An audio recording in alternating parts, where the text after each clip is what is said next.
Hello once again from the Prim Reaper. 2 weeks ago, we explored some of the reasons why men and boys are disappearing from the fields of psychology. Today, we're going to be continuing that discussion with another article that further explores some of the reasons why this might be happening, but with a twist. After all, we don't want to leave this topic looking as though it's a hopeless lost cause that will never be of any use to men again. But let's not get ahead of ourselves. The article that we'll be going over today is a little bit older than the last one, published last year, but it's still relevant to what we've been talking about. The article is titled, Gender and Mental Health, Do Men Matter Too? By Dr. Rob Whitley.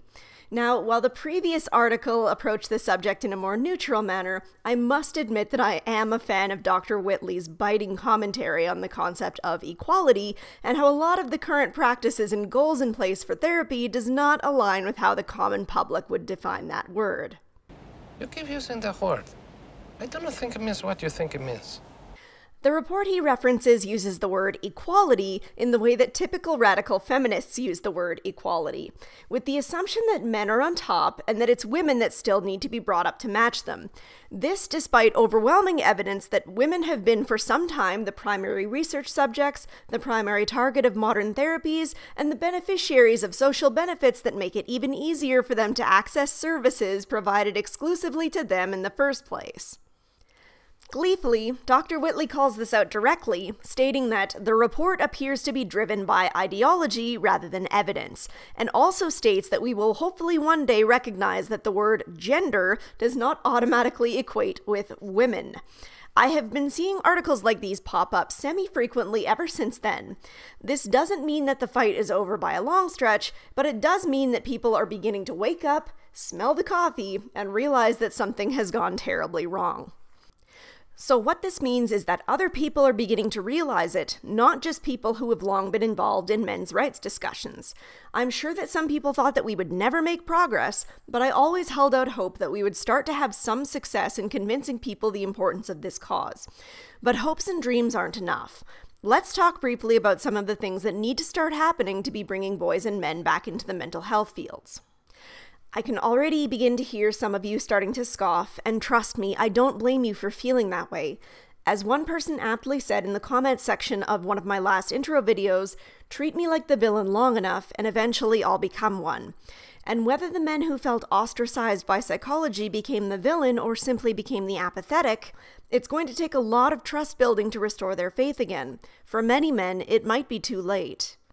Now, I think an ideal starting place would be something that we're probably never going to see, an apology.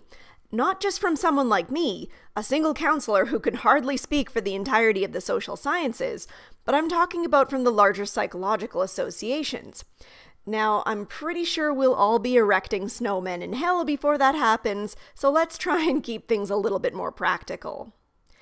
Since more and more people are beginning to call out these nasty trends in psychology, I think that this could mean that perhaps the social justice foothold on the research that gets accepted could become lessened over time. I personally have been doing research on men's issues since before I entered my master's degree, and I can say with certainty that as time has gone on, I've found more and more studies talking about men's issues. Some of them are still focusing on them from a feminist perspective, but it's a start. I think in order to legitimately bring men and boys back into the field, we need to be doing more research on men, not under the assumption that they are defective women, but with the acknowledgement that they are different from women and that not only is this okay, it's wonderful. It should be promoted and even celebrated. More male perspectives in the teaching of psychology in the classrooms couldn't hurt, and certainly less of a focus on feminist theories to the exclusion of, or even attempting to encompass other theories naturally. I think, however, most importantly, we need to begin asking men what they need in the therapeutic relationships. There's far too much telling men what they need to do in order to be healthy going on right now, and you can see that all that it's doing is causing men to feel, at best, confused and unaware of how to change their entire ways of relating to others in order to attain some nebulous idea of mental health that doesn't match their life experiences whatsoever, and at worst, feeling totally unheard and resentful for having wasted their time or for having some feminist therapist stare down their nose at them for not being born female enough. And what do you all think? Do you have anything else that you'd need to see change before you stopped considering therapy a bad word? We'll be exploring the thought tonight in more detail on tonight's episode of Men's Mental Health.